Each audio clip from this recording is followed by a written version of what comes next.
Fahamu Mheshimiwa Lukuvi toka uchaguzi wa mara ya kwanza wa vyama vingi unafanyika mwaka 1995 na kwa mara ya kwanza wakati anagombea kwenye jimbo la Ismani, mimi nilikuwa na rafiki yangu moja alikuwa anaitwa Mwakilembe, aligombeaga kupitia TLP, kwa hiyo nikamfahamu Lukuvi wakati ule.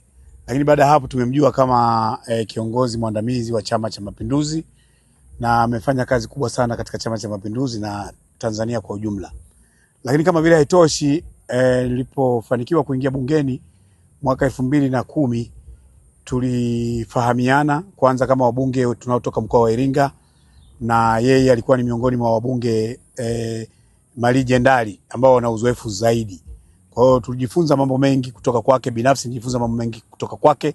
Pamoja na kwamba pale bungeni nikiwa upande wa upinzani, yeye akiwa kiongozi wa shughuli akiwa chief whip wa upande wa Chama cha Mapinduzi, tulikuwa tunasumbuana sana, mimi nikiwa na hoja zangu upande wa upinzani na yeye akiwa chief whip wa upande wa Chama cha Mapinduzi. Tulifanya naye kazi kubwa na tumekaa naye bungeni miaka 10, si haba.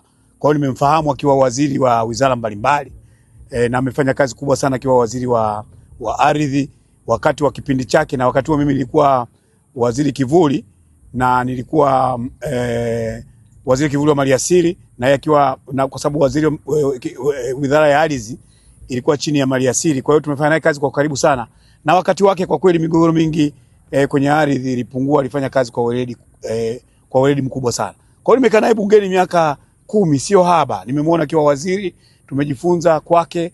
Kumekuwa na uzoefu mkubwa sana aliofanya ndani ya nchi hii, ndani ya serikali na hata ndani ya Chama cha Mapinduzi. Kwa hiyo si taifa tu limempoteza mtu mahiri, mtu mzoefu, lakini mkoa wa Iringa tumempoteza legendari. Alikuwa ndo mzee wetu hapa kisiasa, tumejifunza kutoka kwake na tutammiss sana. Ninaweza kusema kwamba mbuyu Iringa umeanguka. Lukuvi alikuwa muhimu sana kuunganisha watu mbalimbali katika mkoa wetu wa Iringa mjini. Kwa hiyo ni pigo kubwa kwa mkoa na taifa kwa ujumla.